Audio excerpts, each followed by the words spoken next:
They say if you want peace, live far from people. My family's done that for 130 years on 100 acres of Carolina farmland. Then one morning, I opened my mailbox and found a 100,000 HOA fine for a barn I built on my own land. I thought they were insane until I discovered they'd built 9 houses and their HOA office on my property. That's when I realized this wasn't a mistake. This was a war. That's how my story starts. Not with gunfire, not with a sheriff knocking on my door, just a quiet morning on the south end of Bladen County, the kind where the mist hangs low over the soybeans, and the only sound is the wind brushing through longleaf pines older than my father. I've lived on Hawks land my entire life, 40-something years of sunrises over the eastern ridge, summers thick with cicadas, winters where the frost clings to the barn roof like a sheet of silver. This land has been in my family since 1891, back when Grover Cleveland was president and most of the roads around here were still horse trails. My father used to say, "Peace is a blessing most folks don't even know they lost." Out here, peace was something you breathed in with the morning air. It sat in the quiet places, the porch steps, the worn fence gates, the steady hum of tractors working the north field. I never imagined anyone could disturb that peace. Not out here, not after all these years. Most days, my life was simple. I leased part of the land to 2 agricultural companies that planted soy and winter wheat. I had a beekeeper working the eastern edge. The man brought me jars of honey every month like clockwork. And on weekends, I ran a little repair shop out of the old shed where local farmers brought in busted sprayer pumps, dull bush hog blades, or the occasional tractor that coughed like it had a lung infection. I always figured that if trouble ever came my way, it'd come in the shape of a bad storm, or a drought, or maybe a broken combine right in the middle of harvest season. Never did I think it would come stuffed in a cream-colored envelope with a pine cone logo in the corner. It was a Tuesday morning, a calm one, dew still hanging on the fence rails. I walked out to the mailbox the way I always do, expecting nothing more exciting than electric bills and equipment catalogs I never ordered. But then I saw that envelope, thicker paper than usual, the kind meant to make you think whatever's inside is important. I tore it open standing right there by the mailbox, and I swear to you, at first, I thought it was a joke. The letter was full of phrases I'd never seen aimed at me before. Architectural nonconformity, unauthorized agricultural structure, violation of community design standards. Penalty, 100,000 due in 14 days. I actually laughed, out loud, a real laugh. The kind you let out when the world throws you something so stupid, so out of place that your brain refuses to treat it seriously. But here's the thing, I didn't live there. I wasn't part of that HOA. Not now, not ever. My land wasn't connected to theirs, didn't share roads, didn't share boundaries beyond a line of pines thick enough to hide a marching band. So I did what any reasonable man would do. I tried to call her, got the HOA voicemail, left a calm message, told them they must have mixed something up, explained, politely, that Hawks land sits on a plat recorded back when people were still plowing with mules. And then I ended the message the same way my father ended every argument he didn't want to have. Appreciate your time. I hung up, convinced the whole thing would disappear in a day or two. But that was before I understood what they'd been hiding, before I learned just how far Pinewood Summit had reached, past their own fences. Before I found out they had built nearly a third of their community on land that belonged to the Hawks family. I didn't know it yet, but that envelope wasn't the end of anything. It was the beginning. After that strange letter, I walked back up the gravel drive and stood in front of the barn. The very thing Pinewood Summit claimed was an unauthorized agricultural structure. I looked at it the way a man looks at something he built with his own hands, with stubborn pride. The truth is, that barn meant more to me than any outsider could ever understand. For 12 years after my father passed, I worked this land alone, not because I had to, but because it felt right, like honoring the men who came before me. Land teaches you rhythm, teaches you patience, teaches you how to endure, but it doesn't give you much for yourself. Every fence post, every irrigation line, every rebuilt diesel engine, those were chores. Necessary, honest work, yes, but not something you do for joy. The barn, though, that was different. I'd saved for years to build it. One envelope of cash at a time. Every tractor repair I did for neighbors, every hay baler I fixed, every drone sprayer calibration job, I tucked a portion aside. My father used to call that barn money. Says every farmer should have something he dreams of building someday. It took me longer than it should have, but one crisp October morning last year, I finally called in a contractor from down in Elizabethtown. A good man, quiet, honest, fair. Metal or wood? He asked. Steel, I said. Let's build something that'll outlive me. And we did. The barn rose slow and sturdy, piece by piece. Reinforced steel beams, a concrete foundation thick enough to laugh at hurricanes, insulation to keep the heat off the drone equipment, high roof with room for the old case tractor I bought at auction, the one I polished up like it was a classic car. I still remember the day the roof went on. Sun high, air crisp, and just enough wind to flap the contractor's tarp like a victory flag. I stood there, hands on my hips, watching that barn shine under the daylight. It felt like the first thing I'd built purely for me in years. I walked the survey line again that evening, just to be safe, and not just once.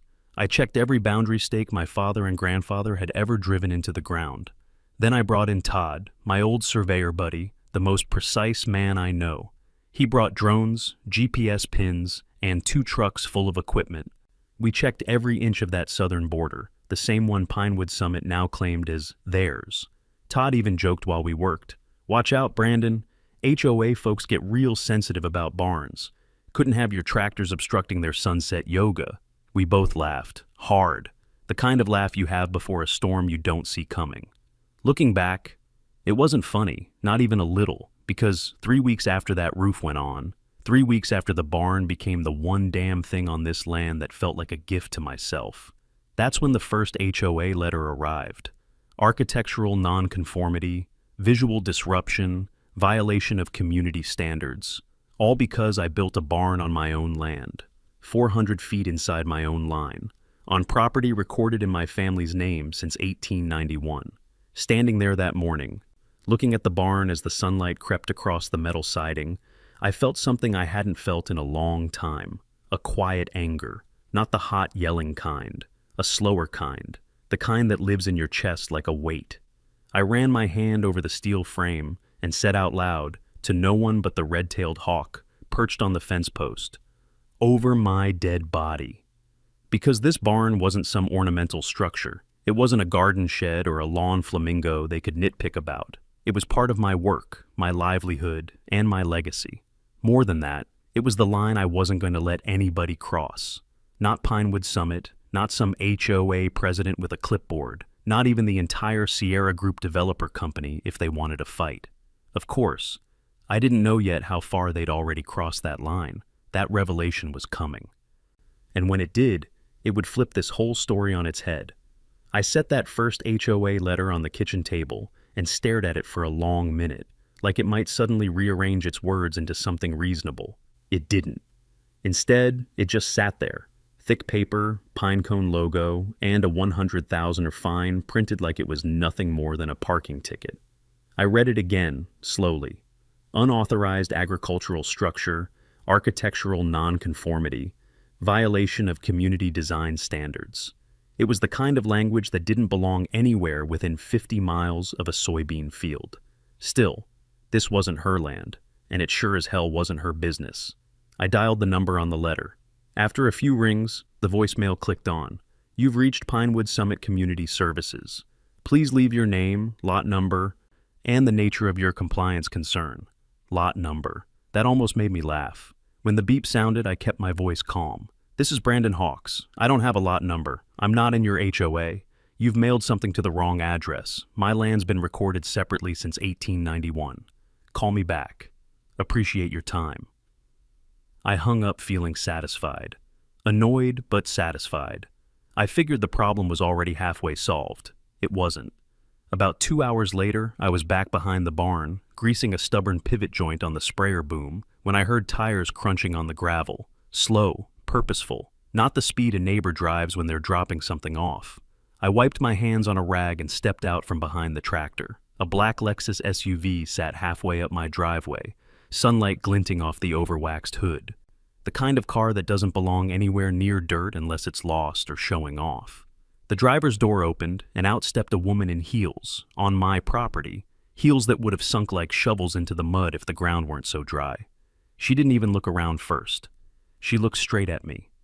"Mr. Hawks?" Her voice could have cut glass. "And you are?" I asked, though I already knew. She smiled with the confidence of someone who has never been told no in her life. "I'm Karen Willoughby, president of the Pinewood Summit Homeowners Association." Behind her, two men climbed out of the Lexus. One wore khakis and an HOA polo, tucked so tight it looked painful.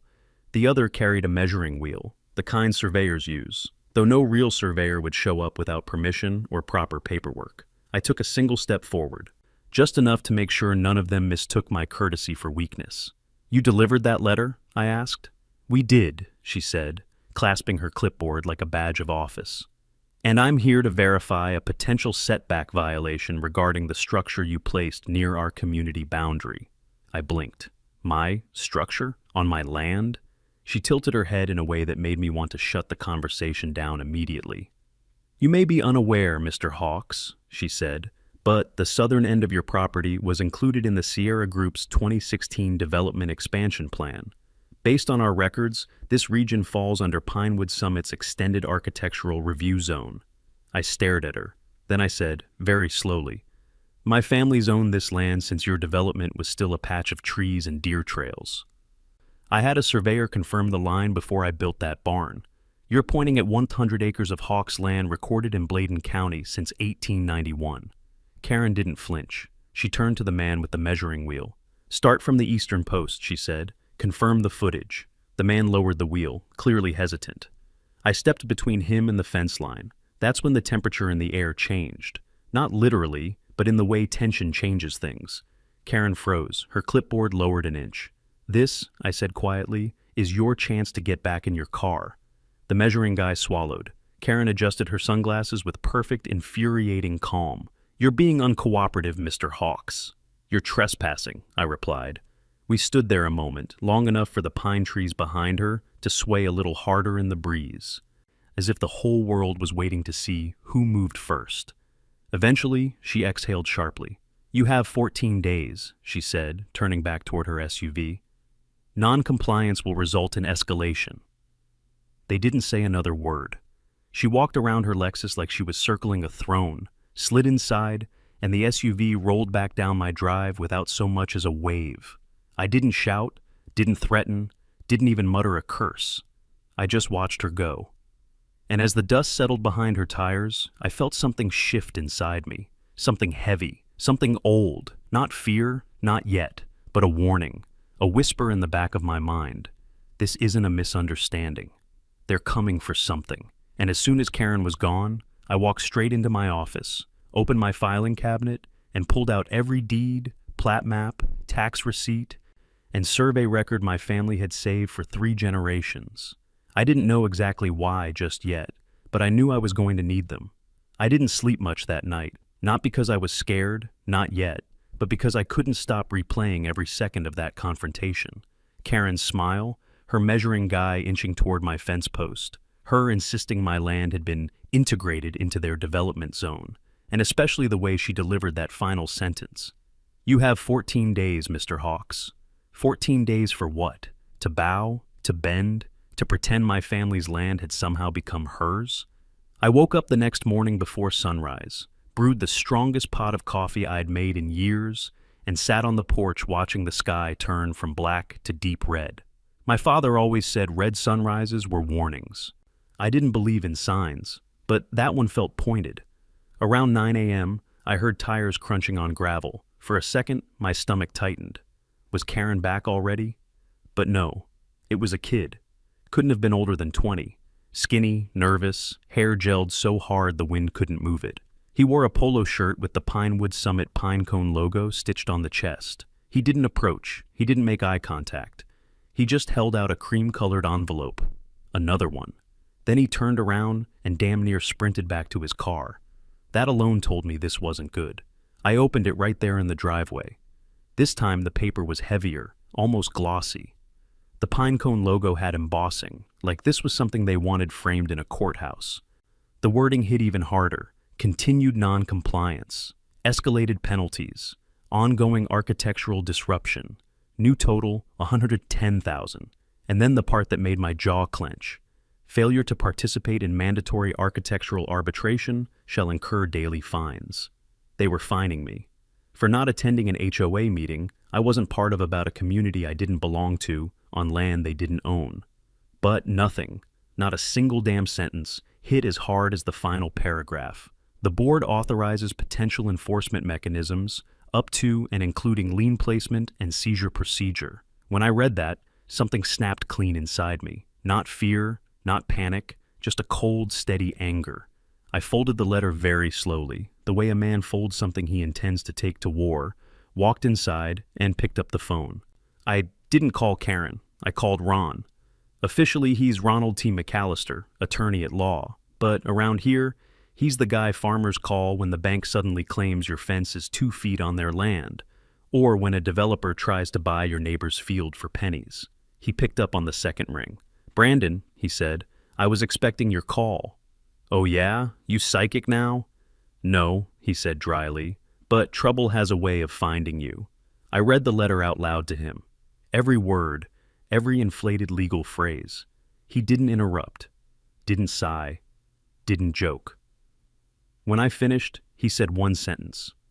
"Brandon, this isn't HOA stupidity. This is calculated." I leaned against the counter. I'd felt that deep down, but hearing Ron say it out loud made it real. "You want my advice?" he asked. I called for it. We respond formally. Certified mail, full documentation. And Karen? We don't talk to her again unless it's through a lawyer.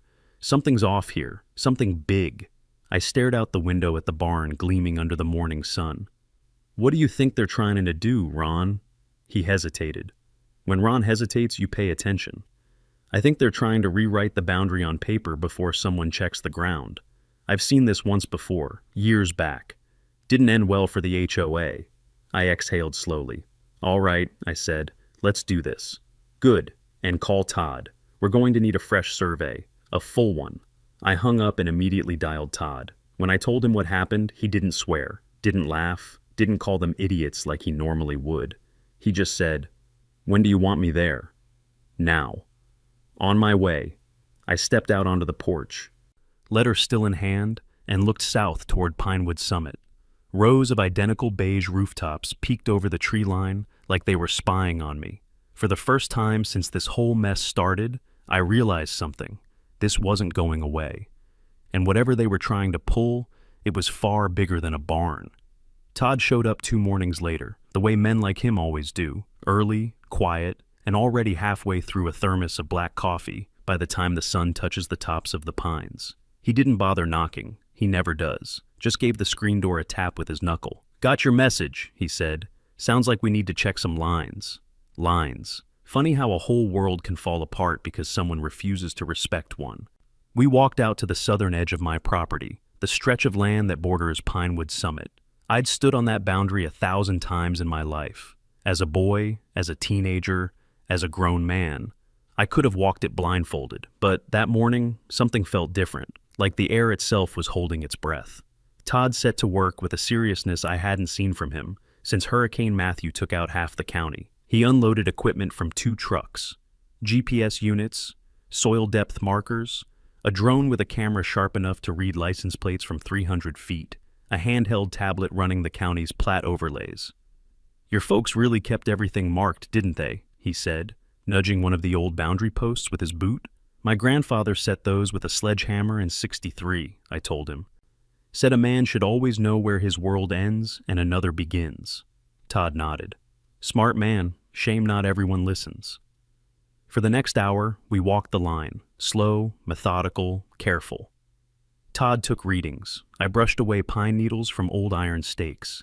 The drone buzzed quietly overhead, tracing grids in the sky. Everything was normal. Everything was right.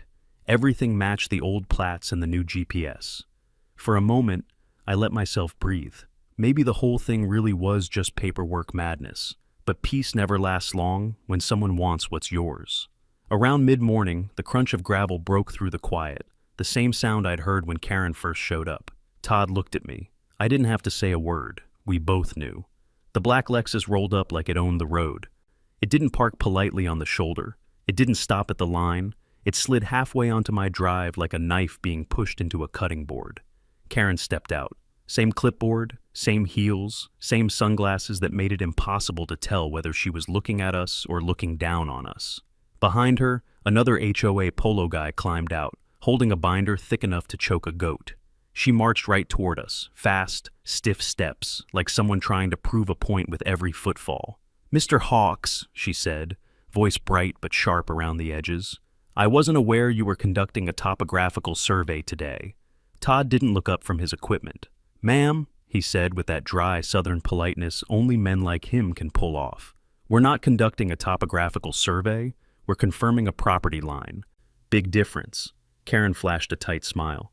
"I'm here to notify you that Pinewood Summit will be filing an injunction if you proceed without Architectural Committee oversight." I blinked. "Oversight?" I repeated. "On my property?" She cleared her throat like a schoolteacher addressing a slow student. "Pinewood Summit's development zone includes portions of this area. That gives us discretionary authority over structural and visual changes impacting community harmony." Todd finally looked up, straight at her. He studied her for a solid second, long enough to make things quiet. "Ma'am," he said, "unless you've got a court order tucked in that fancy binder, this land has zero to do with your subdivision, and if you step any further across that boundary, you'll be the one listed on a trespassing report." Her smile twitched. The HOA polo guy shifted on his feet. For the first time since this whole thing started, Karen didn't have something clever to say. She opened her mouth, closed it, and for a moment, I swear, she looked like someone realizing they weren't playing with paper maps anymore. They were standing on real soil, soil that belonged to somebody else. Finally, she turned sharply, heels stabbing the dirt. "You will hear from our legal committee," she said. "Wouldn't be the first time," I muttered. They drove off without another word. Todd exhaled through his nose, a slow, tired sound. "Brandon," he said quietly, "whatever this is, it's bigger than a barn." I nodded, because deep down, deep down, I already knew. People don't get this angry over a metal barn, not unless they're hiding something. And Pinewood Summit was hiding more than either of us realized, not for much longer. Todd didn't call first. He didn't text. He just drove straight down my long dirt road in a cloud of dust, like he was bringing bad news from a battlefield. I heard his truck before I saw it, an old Ford diesel with a rattle that always sounded like it was clearing its throat. I stepped out of the barn, wiping grease off my hands, expecting maybe he found an old marker stump or a buried pipe I didn't know about. But when he got out of the truck, he didn't smile, didn't wave, didn't even close his door. He just grabbed a thick rolled map from the passenger seat and walked toward me like a man carrying something radioactive. "I need your shop table," he said. That was all. No small talk, no jokes, no preface. That alone told me trouble was coming. We went into my workshop, a long metal building that smelled of diesel, lacquer, and old wood. Todd unrolled the map across the workbench, then weighed the corners down with whatever he could reach. A socket wrench, an oil rag, a can of screws, a coffee mug. "Look here," he said, tapping one section with a gloved finger. It was my southern property line, the same line he and I had checked a dozen times. A line recorded in county books since Benjamin Harrison was in office. But this time, the map was layered. Drone imaging, GPS coordinates, new parcel overlays, color-coded structures. He dragged his finger 30 feet north of my boundary. "That," he said quietly, "is where Pinewood Summit thinks the line is." He dragged his finger again, this time to the cluster of beige boxes printed on the map. Rectangles, property footprints, driveways. Then he circled 9 of them, 9 boxes, 9 houses. My brain refused to accept it. I stared at the map like it was drawn wrong, like the earth itself had shifted under those houses without telling me. "Todd, what the hell am I looking at?" He took a breath and let it out slow, the way men do when they have to deliver bad news. "You're looking at Pinewood Summit," he said, "except 9 of those homes aren't on Pinewood Summit land. They're on yours." I blinked, hard. "On mine?" "Yep." He pointed at each structure, one by one. "This one? Half the backyard's on your lot. This?" He tapped another. "Whole garage sits on your land. These 2?" He dragged his finger. "Driveways, sidewalks, even part of the foundation. And here," he tapped the largest one, "that's the HOA office. My workshop suddenly felt smaller, hotter, like the air was thickening around me. "You're telling me," I said slowly, "that the HOA fined me for building a barn on my land while they've been building houses on it?" Todd didn't answer. He didn't have to. He just nodded once. I sank onto a stool, elbows on my knees, staring at the map. 9 houses, 5 years of construction, contractors, city inspections, county sign-offs, realtors selling homes sitting on land that legally belonged to the Hawks family. "How does this even happen?" I asked. Todd rubbed his chin. "Sloppy GPS work, bad overlays, maybe someone copied the wrong plat, or," he hesitated, "or someone did it on purpose because shifting a boundary line 50 feet on paper is easier than renegotiating land rights." I felt something then, something cold and steady rise up inside me. Not rage, not panic, just clarity. The kind of clarity you get when you realize a rattlesnake wasn't just passing through the yard. It had been sleeping under your porch for years. "We'll check it again," Todd said quickly, like he needed me to know he wasn't guessing. "I'll bring the junior tech. We'll rerun the GPS logs. I'll pull the archive plats. But, Brandon, I'm telling you, this isn't a fluke. This is encroachment. Real encroachment." I stood up, looked at the map again, looked at my own land printed in bold black ink. The same land my grandfather walked every morning with a cup of coffee. And there, square in the middle, was a neighborhood that didn't belong. 9 homes, 1 HOA office, dozens of sidewalks, fences, porch extensions, driveways, like a cancer cell that had spread quietly, steadily, while everyone assumed everything was normal. I touched the edge of the map with my fingertips. "They picked the wrong damn farm," I said softly. Todd didn't smile. He just nodded again, the same slow, grim nod a man gives when he knows a fight is coming. And standing there, staring at the proof, I realized something important. The barn wasn't the beginning of the problem. It was the tripwire, and I had just stepped on it. I've lived on this land long enough to know when something isn't right. A fence post leaning wrong by 2 inches. Tracks in the dirt that don't belong to my boots. A gate latch that's been lifted instead of pulled. But nothing set my instincts on edge the way the next few days did. After Todd walked out of my shop with that rolled-up map, I felt like the ground under my feet had shifted. 9 houses, a whole HOA office, a tangle of driveways, sidewalks, and landscaped yards, on soil that had carried my family's name for 130 years. I didn't shout, didn't curse, didn't slam a fist on the table. Instead, I sat down at my desk that evening, turned on the old brass lamp, and started digging. At first it was simple curiosity, pulling up county GIS maps, zooming in on satellite layers, flipping through digital plat scans, sorting through zoning amendments going back decades. But the deeper I went, the colder that curiosity became. Something wasn't adding up. The development maps Pinewood Summit had submitted didn't line up with county records, not even close. Their 2016 expansion zone was shaped like a puddle spilled on a countertop, round, vague, without the clean straight edges any real land survey would require. I'd seen enough boundary disputes in my time to know when someone had stretched a map like warm taffy. Around midnight, I dove into tax records, 30 years worth, line after line of Hawks, paid in full. Then the zoning requests from the Sierra Group during their early development push. And that was where I saw the first hairline crack in the whole facade.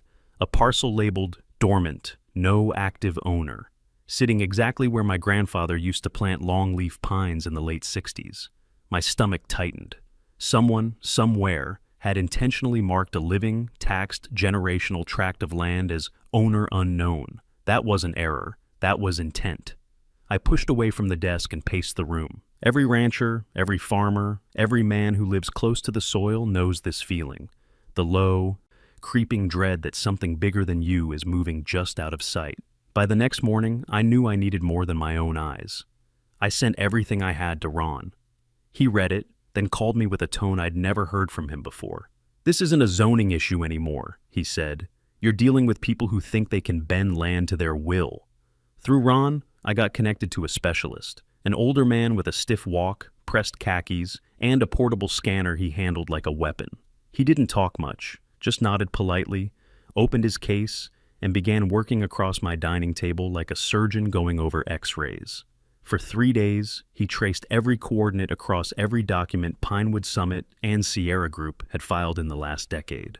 Sometimes he muttered, sometimes he shook his head. Sometimes he just stared at a screen for minutes, jaw tightening, like he was watching someone lie to him in slow motion. On the third afternoon, he exhaled a long, thin breath and leaned back. "Well," he said, almost to himself, "this wasn't sloppiness." He rotated the laptop toward me, highlighted polygons, shifted overlays, boundary lines accidentally moved, coordinates smudged by a fraction of a degree, just enough to slide whole foundations onto my soil without looking obvious to anyone who didn't know what they were looking for. "This," he said, tapping the screen with one stiff finger, "was done on purpose. Someone wanted more land than they were allowed to have." My chest felt tight, but not with panic, with clarity. No HOA fine, no sternly worded letter. No pompous community guidelines meeting could hide what this really was. A quiet theft, a slow-motion land grab, carried out in plain sight. But nothing that happened up to that point hit me as hard as what I found later that night. It was nearly dark when I walked out to the mailbox, not expecting anything, just needing some air. The sky was turning that deep Carolina blue, the kind that sinks into your bones. Inside the mailbox, sitting on top of a seed catalog and a power bill, was a yellow sheet of legal paper, torn, no envelope, no return address, just block letters written in thick black marker. "Stop digging. You push, we push back." I froze. The paper felt warm from the day's sun, but the words felt cold, too cold. I stood there longer than I should have, listening to the quiet of my land, the whisper of pine needles, the distant rumble of a truck on the old county road. For the first time since I was a boy, I felt something like fear settle in my chest. Not panic, not danger, just an old familiar instinct I hadn't felt in 30 years, telling me I was being watched. I folded the note, slipped it into my pocket, and walked back toward the house. I didn't turn on the lights, didn't check the windows, didn't pour a drink. Instead, I went straight to the old cedar gun cabinet by the hallway, opened the door, ran my hand over the walnut stock of my grandfather's hunting rifle, took it down, checked the chamber, and oiled it slow. I hadn't felt the need to keep a gun by my bed in decades. That night, I laid it gently on the nightstand. Not out of anger, out of understanding. The peace I'd lived under for 130 years was gone, taken. And whatever this was, it wasn't stopping, not unless I made it stop. 2 days after the investigator left my place, I was tightening a bolt on the sprayer rig when I heard a knock on the front door. Not a hard knock, just a light tap, tap, tap, with the rhythm of someone pretending to be friendly. I wiped the grease off my hands with an old shop rag and walked inside. Through the window, I saw her, Karen Willoughby, standing on my porch, holding a glass Tupperware dish like she'd baked it herself an hour ago. Her Lexus was parked sideways in my gravel loop, like she expected the earth to make room for her wherever she went. I opened the door halfway. Enough to talk, not enough to invite anything in. "Brandon," she said, voice pitched an octave too sweet, "I brought you some apple cobbler, warm, fresh out of the oven."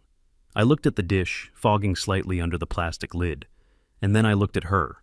Lavender blouse, jeans that had never seen mud, hair sprayed into compliance. There was something desperate in her smile, or maybe I was finally seeing the cracks. "That's kind of you," I said, without moving. "What can I do for you, Mrs. Willoughby?" "Oh, please, call me Karen." She laughed like I'd just told her a joke. "I think we got off on the wrong foot," she continued.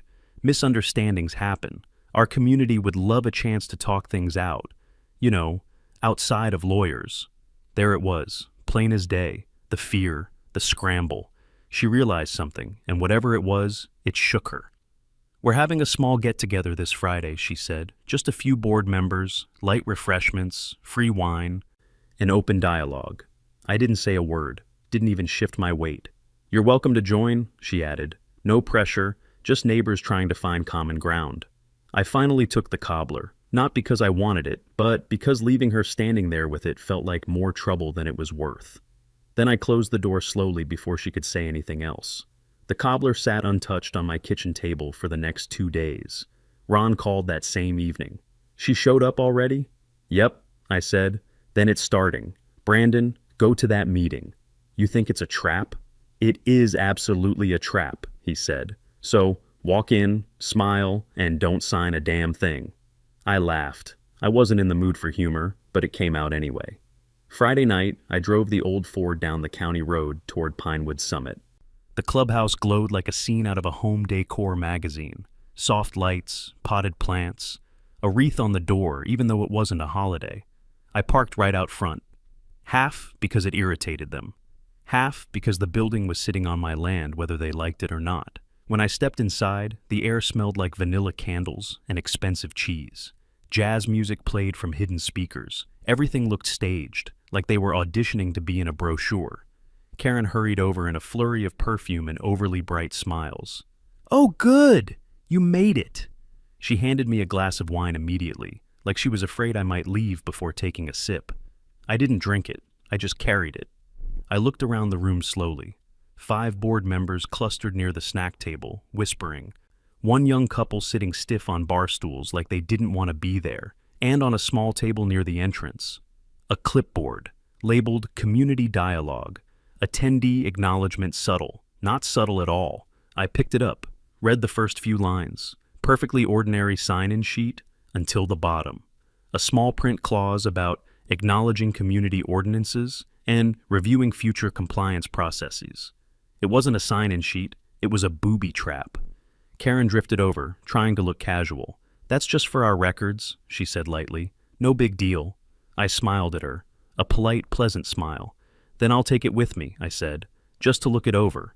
Her smile faltered, barely, but I saw it. Before she could answer, I reached into my jacket and pulled out my own clipboard, a single-page document, addressed to the county prosecutor, acknowledging that I had filed complaints regarding forged zoning documents and boundary encroachment. It didn't accuse her of anything directly. It simply stated that she had received notice. "Here," I said, offering her my clipboard. "One for you too, just for transparency." Her brain must have been on autopilot that night because she barely skimmed it. She signed. 2 of her board members signed as witnesses.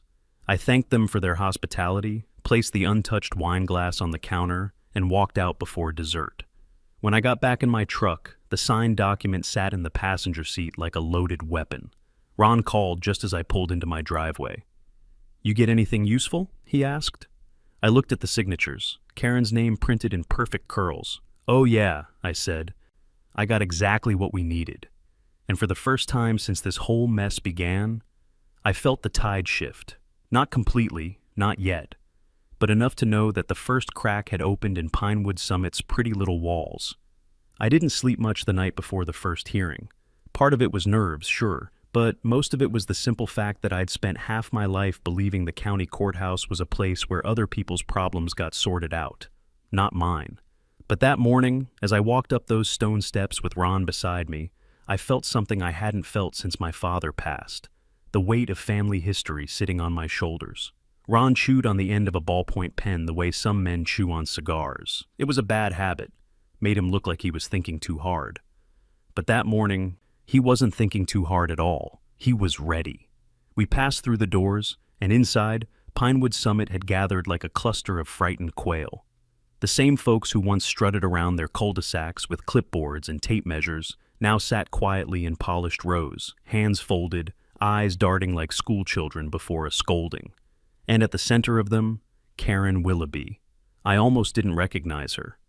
The woman who'd marched onto my land in heels too delicate for dirt now sat stiff as a fence post, her lips pressed into a thin, defeated line. But it wasn't shame I saw in her face. It was disbelief. The disbelief of someone who spent too long being obeyed, and now couldn't understand why the world wasn't bowing the same way.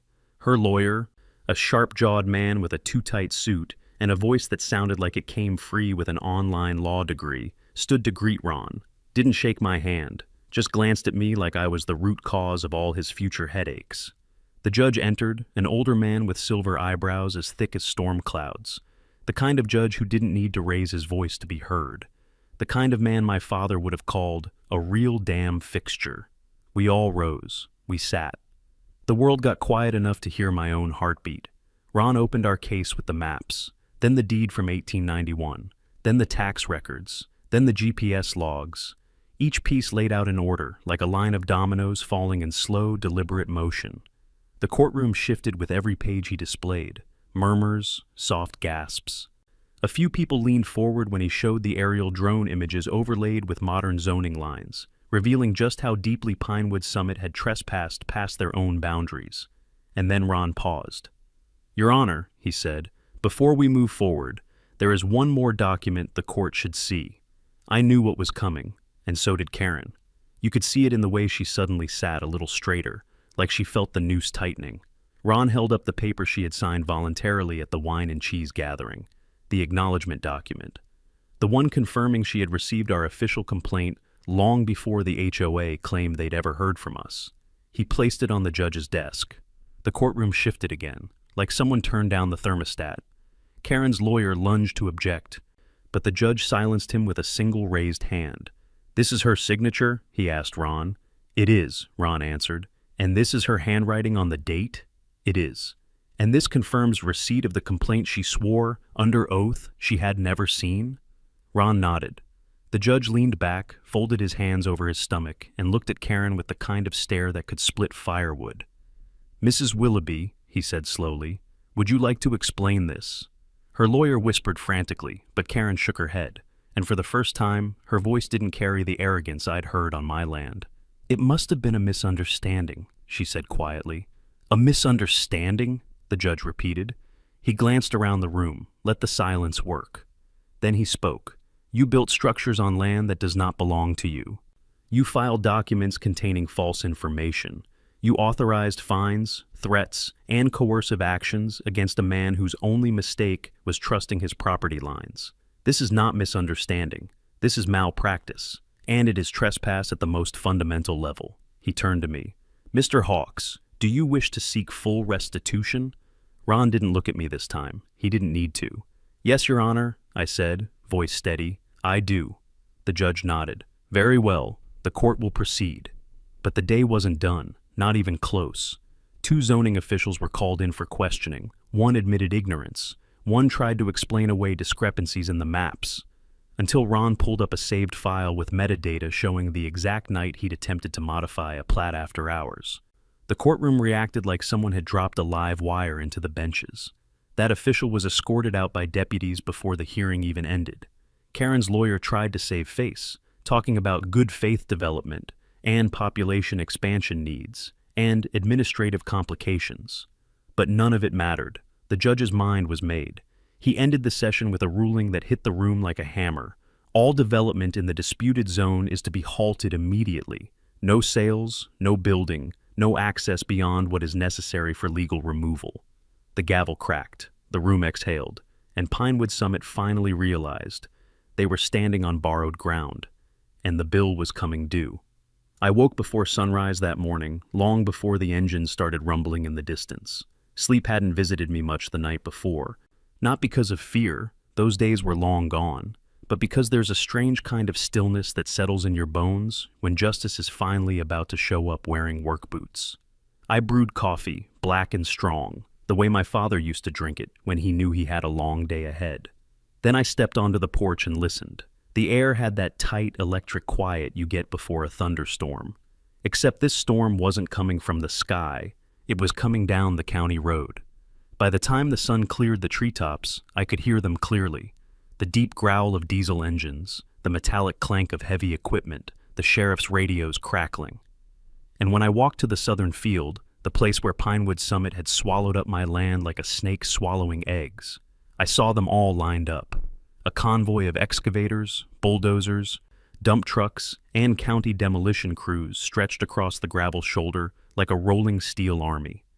There were sheriff's deputies directing traffic, cones laid out, county inspectors holding clipboards, and even a couple of lawyers from the Sierra Group standing off to the side looking like they were seconds away from fainting. And behind all of them, people, dozens of them, cars parked along the road, folks standing with folding chairs, coolers, umbrellas, some from town, some from the next county over. A few whispered that they'd driven an hour just to watch the end of Pinewood Summit's nonsense. I never imagined Demolition Day would look like a county fair. When I reached the property line, the sheriff nodded at me. "Morning, Brandon." "Morning, Sheriff, you ready? I've been ready for a long damn time. He gave me a slow nod, the kind men give each other when a long fight is finally about to end. One of the excavator operators, a big fellow with a beard like a rolled-up carpet, leaned out of his cab. You the landowner? Yes, sir. You point to anything you want gone first? I smiled. Yeah, start with the office. A cheer went up from the crowd. Not loud, not childish, just the kind of satisfied murmur you hear when people witness something that feels poetic. The machine roared to life, lurched forward, and lifted its bucket high over the Pinewood Summit HOA headquarters. Funny thing, that building had always looked oversized and self-important. Today, standing alone under a wide Carolina sky, it looked small, fragile, temporary, like it always was. But right as the bucket swung forward, a voice shrieked from the sidewalk. No, no, no, this is illegal! Karen Willoughby came running down the pavement, heels sinking in the gravel, hair a mess, two men in suits scrambling behind her. She looked like someone who had sprinted through 7 layers of denial and landed square in panic. She pointed straight at the crew. You can't do this! You can't destroy community property! I folded my arms across my chest and said nothing. Sometimes silence says everything. She whirled toward the sheriff. Arrest them! All of them! This is destruction of community assets! The sheriff didn't even blink. Court order's right there, ma'am. He tapped the clipboard a deputy was holding. Signed and sealed. Karen's face twisted. She turned to me. You could have compromised. Brandon? I took a slow step toward her. I did, I said quietly. I let you live on my land for years without knowing it. Her mouth opened, then closed. She looked around desperately, like maybe the houses would speak up for her, like maybe asphalt and vinyl siding would take her side. But the excavator didn't wait. The bucket slammed into the front porch of the HOA office with a crack that echoed across the field. Wood splintered, windows burst outward in a glitter of broken glass. A chunk of beige vinyl ripped away like wet paper. People in the crowd cheered harder this time. Karen screamed. One of the lawyers grabbed her arm to keep her from rushing forward. The excavator ripped again, and again. Each strike felt like a chapter closing. Behind me, someone live-streamed the whole thing. I caught a glimpse of a phone screen with the caption, HOA tyrant watches her empire crumble. Within minutes, the building was a lopsided shell, then a heap of rubble, then a memory. The demolition crew moved on to the unsold homes next. Those cookie-cutter boxes folded in on themselves like cereal cartons. Every crack of wood, every collapsing beam, every smashed window was another nail in the coffin of Pinewood Summit's arrogance. By midday, 8 houses were gone. By early afternoon, all 9 were reduced to piles of debris waiting to be hauled away.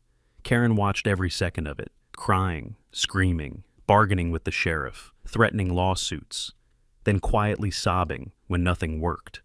At one point, she looked at me with something I hadn't seen from her before, genuine fear. You'll regret this, Brandon, she whispered. I shook my head. No, Karen, I think I finally got my land back. The sheriff approached us just as the last excavator shut down. He cleared his throat. Brandon, that's the end of the demolition order. Then he turned to Karen. And ma'am, I'm afraid we have one more matter. She stiffened. This morning, a warrant was issued by the district attorney's office. The deputies stepped forward. For charges including property fraud, document forgery, filing false land records, and interference with official land management processes. Karen froze. Then she did something I never would have expected. She tried to run, not far. 5 steps, maybe, but the deputies caught her easily, hands clasped around her arms as she shrieked and kicked up dust. They cuffed her right there, in front of what used to be the HOA office. The crowd didn't cheer this time. They just watched, quiet, sober, like they were witnessing the end of something that had been wrong for a long, long time. As they loaded her into the back of the patrol car, Karen turned and yelled through the glass, "This isn't over!" But it was. It was so far over she didn't even know it yet. The sheriff turned to me. You all right? I nodded. Yeah, I said, for the first time in a long while. Behind me, the field was silent. 9 houses gone, 1 office erased. Land laid bare again, scarred, but mine. And as the sun started dropping behind the pines, I knew exactly what I'd do with that land. But that part, that comes later. I didn't celebrate, Not the way people think a man should, when a judge hands him a victory big enough to buy a new house, a new truck, and maybe a little fishing boat on top of that. Instead, the morning after the demolition, I woke up before dawn, like I always do, pulled on my boots, grabbed a thermos of coffee, and walked down the southern field alone. For the first time in months, there wasn't a single beige rooftop poking above the tree line. No HOA office. No sidewalks to nowhere. No driveways cut through my soybeans. Just open land. Raw, torn up, wounded land. But mine again. A strange mix of feelings came over me. Relief, yes. Satisfaction, maybe. But also something heavier. Something almost like grief. Because the truth no one likes to say out loud is this. Even when someone wrongs you, ripping out what they built still leaves scars on the land. And folks like me, folks who walk past the same tree line every morning, who can tell by smell if the soil's too wet? We feel those scars the way other people feel old heartbreaks. The demolition crews had cleared out early, swept up their rubble, hauled off metal and insulation and PVC pipe in loud diesel trucks. But they didn't take the silence with them. That stayed. I stood there for a long while, listening to the wind move through the grass, a sound I hadn't heard clearly in months, a sound I'd missed more than I realized. Later that day, once the dust had settled and the crowds had gone home, Sheriff Latham drove up the path in his old Ford, rolled down his window and said, "Well, Hawks, looks like you won." I shrugged. Didn't feel like winning. Felt more like setting a bone that someone else broke. He nodded. "You're not wrong. But I'll tell you one thing, there's a whole lot of folks out there glad you didn't roll over." He said Karen was still sitting in county lockup, waiting on an arraignment the following week. Sierra Group was scrambling to hire a new legal team. And 3 homeowners from Pinewood Summit had already filed lawsuits of their own, claiming misrepresentation, fraudulent sale, emotional distress, the whole book. It was all happening fast now, like a landslide. One push, then another, then the whole mountainside comes down. Sheriff tipped his hat and drove off. And I stood there, just me and the land again. That evening, I went back inside and printed a fresh copy of the judge's ruling, the one declaring every structure on that strip illegal, the one affirming my title and boundaries, the one that would outlive every lie the HOA had tried to tell. I laminated it, put it in a wood frame I built myself, and set it by the door. Tomorrow, it'd go outside. The next 3 weeks were quiet in a way that felt almost holy. I rented a loader from a guy over in Dublin and leveled the field myself. Didn't need the help, not for this. Every time the metal bucket scraped across the ground, I felt like I was erasing the last fingerprints of people who'd tried to take what wasn't theirs. Once the land was smooth enough to walk barefoot, I planted apple trees. Dozens of them, Honeycrisp, Pink Lady, Arkansas Black, rose straight as a rifle barrel. I liked the idea that something sweet might grow where something rotten had stood. My father used to say trees were good judges of people. You plant one, he'd say, and you're making a promise you'll be around long enough to see it through. As I packed soil around the roots, I whispered to the land. Not words, just a feeling, a thank you, a welcome back, a promise kept. When the last sapling was in the ground, I built a gate, not a store-bought flimsy aluminum thing, but a heavy steel gate with the Hawks family crest cut clean into the center, 2 crossed branches and a hawk in flight. Our mark for over a century. I welded it myself, sun in my eyes, sparks flying like fireflies in July. When it cooled, I hung it between 2 walnut posts and set the judge's ruling in a glass case right beside it. Let the whole world see how this story ended. A few days later, I started noticing folks driving by, slowing down just enough to look. Neighbors from town, farmers from over by the state line, even a couple people from Pinewood Summit, driving their neat little SUVs, staring long and quiet at the empty place where their office used to stand. Nobody said a word. They didn't need to. They were looking at truth, and truth doesn't require commentary. One afternoon, near the end of April, I heard the crunch of bicycle tires on gravel. I looked up to see a kid, couldn't have been more than 13, coasting down the lane in a Pinewood Summit t-shirt. He stopped at the gate, helmet under his arm, eyes big as dinner plates. You're the Hawks man, right?" "That's me." He pointed to the frame with the court ruling. "Is that real?" "Every word," I said. The boy looked past me to the rows of young apple trees glinting in the late-day sun. My mom said the HOA office used to be right there, he said softly. That's right. He kicked at the gravel with his shoe. Is it true they built it on your land? I nodded. He thought that over for a long moment, in that slow, careful way kids do when they're just starting to realize grown-ups aren't always what they pretend to be. Mom said you were mean, he said, but she also said maybe they weren't right. That's how things go sometimes, I told him. Adults mess things up, and kids are the ones who notice first. He smiled a little at that. Then he asked, what are you going to do with it now? The land, I mean?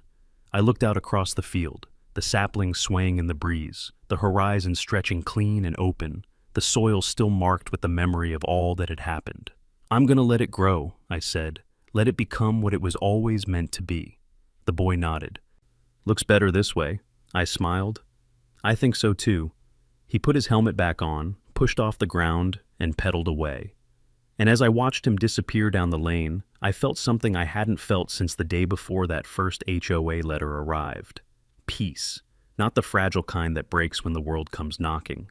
Not the borrowed kind that depends on luck or quiet neighbors. This was a deeper peace, the kind earned only after you stand your ground, not with fists, not with rage, but with truth, patience, and the unshakable belief that a man's land, when held honestly, is worth defending to the very last inch. The sun dipped low, the air cooled, and I walked back through the gate, letting it close behind me with a quiet, heavy clang, a sound that felt like the end of a long, ugly chapter, and the beginning of something better.